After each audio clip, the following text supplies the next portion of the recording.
It-trobbija ta' tfal u r-relazzjoni tal-ġenituri għandhom rabta sinifikanti.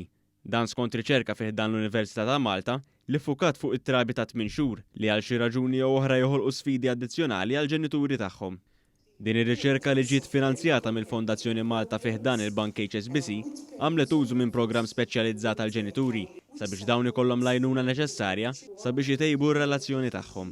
Dr. Ingrid Grek-Lanfranco li mexxiet dan il-proġett ta' riċerka spjegat kif il-ġenituri ġew imħarġa dwar kif jistgħu jtejbu r-relazzjoni tagħhom. Il-ġenituri li jridu jipparteċipaw illi jidħlu fi grupp ta' parenting, il-programm jismu Parents as Partners għal 16 ġimgħa u matul dak il-programm ġew issapportjati fuq il-fokus fuq ir-relazzjoni tagħhom partikolarjament u anki fuq l-interazzjoni tagħhom mat-tarbija.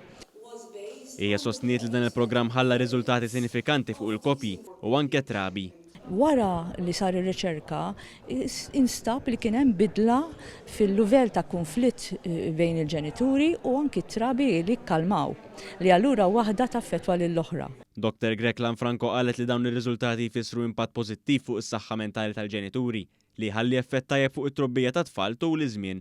Hija stqarret li r-riżultati ta' dan il-programm huma tant sinifikanti li dan il-programm jista' jiġi applikati l barra mir-riċerka. Palissa tisir riċerka oħra u b'dan il-programm ukoll u qed nisperaw li dan jista' jibda jiġi offrut bħala parti minn servizz għal ġenituri fi żmien ftit wara ma jkollhom tarbija.